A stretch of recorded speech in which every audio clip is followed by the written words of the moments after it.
race rachetée par le sacrifice de Jésus, destinataire de son amour, je vous salue dans le précieux, glorieux nom de Jésus. Recevez sa paix, recevez sa grâce et que sa miséricorde surabonde en vous. Nous partageons l'évangile de Christ à votre émission 7 minutes avec l'évangile. Nous sommes sous le livre de Luc, le chapitre 4. Nous allons lire les versets 18 à 19. Luc chapitre 4, les versets 18 à 19, c'est le Christ qui parle, je m'en vais lire sa parole. L'Esprit du Seigneur est sur moi, l'Éternel m'a oint pour annoncer la bonne nouvelle aux pauvres. Il m'a envoyé pour guérir ceux qui ont le cœur brisé, pour proclamer aux captifs la délivrance et aux aveugles le recouvrement de la vue, pour envoyer libres les opprimés, pour publier une année de grâce du Seigneur. Que la faveur de Jésus soit sur nous et qu'il bénisse sa parole. C'est la première prédication de Jésus. C'est le premier message du Christ dans le temple. C'est la marque première de l'évangile sur la terre. Lorsqu'il est sorti des eaux, le Nazaréen, la Bible nous dit que la colombe, symbole du Saint-Esprit, est descendue sur lui. C'est pourquoi le titre de notre message cette semaine s'intitule « Pourquoi le Saint-Esprit ?» Pourquoi le Saint-Esprit? Quelle est son utilité? Quelle est sa fonction et quel est son but? Premièrement, retenez à la lumière des Écritures, le Saint-Esprit n'est jamais revenu sur la race humaine. Par la Pentecôte, Actes des Apôtres, chapitre 2, nous le retrace. Le Saint-Esprit n'est jamais revenu pour prêcher la loi. Le Saint-Esprit n'est jamais venu pour prêcher les coutumes. Le Saint-Esprit n'est jamais venu pour prêcher un homme, pour prêcher une religion, pour prêcher une doctrine. L'unique doctrine, c'est la doctrine de la croix. L'unique message, c'est le message de la croix. C'est ça la bonne nouvelle. Du grec qui veut dire en français la bonne nouvelle de Christ, sa résurrection, sa mort, sa crucifixion, sa résurrection et sa glorification. Et là, il nous dit, l'Esprit du Seigneur l'Éternel est sur moi. Mais pourquoi? Lui-même, il va décrire, il va mettre à nu le but du Saint-Esprit en lui. Il dit l'Éternel, my God. L'Éternel, symbole de l'alliance. L'alliance qui avait été manifestée depuis au temps de Joël dans les derniers temps, je répandrai de mon esprit sur toute chair. L'accomplissement de l'alliance. Il dit l'Éternel, le Dieu de la promesse, qui n'est pas un homme pour mentir, ni le fils d'un homme pour se repentir.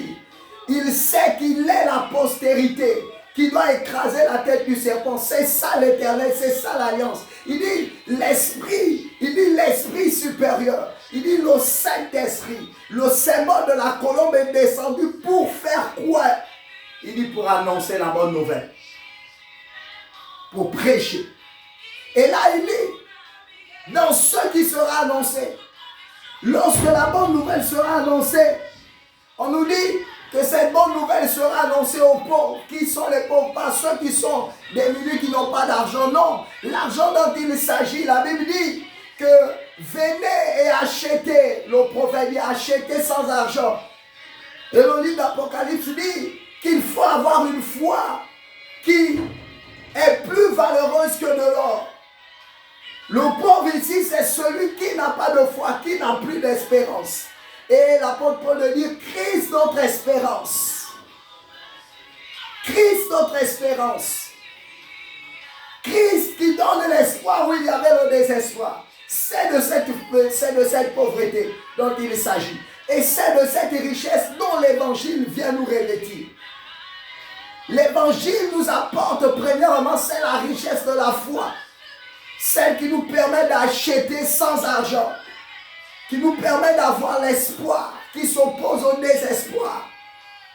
C'est pourquoi il a dit dans son message, le serment à la montagne, il dit heureux les pauvres en esprit, ceux qui cherchent du refuge dans l'œuvre de la croix. Et là par la suite, la Bible nous dit qu'il m'a envoyé pour guérir ceux qui ont le cœur brisé.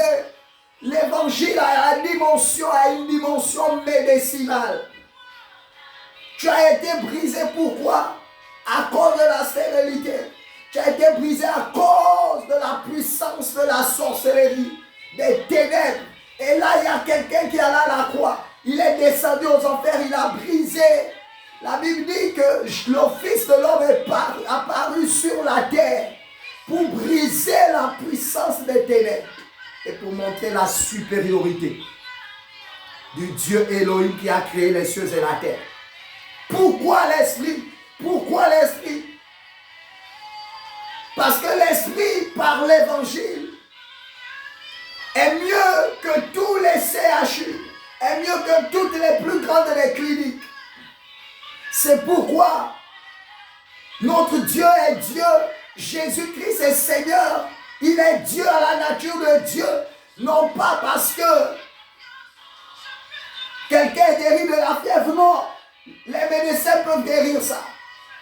Mais c'est lorsque la médecine a dit ce n'est plus possible, c'est là où l'évangile agit. On dit qu'il est venu guérir les cœurs brisés.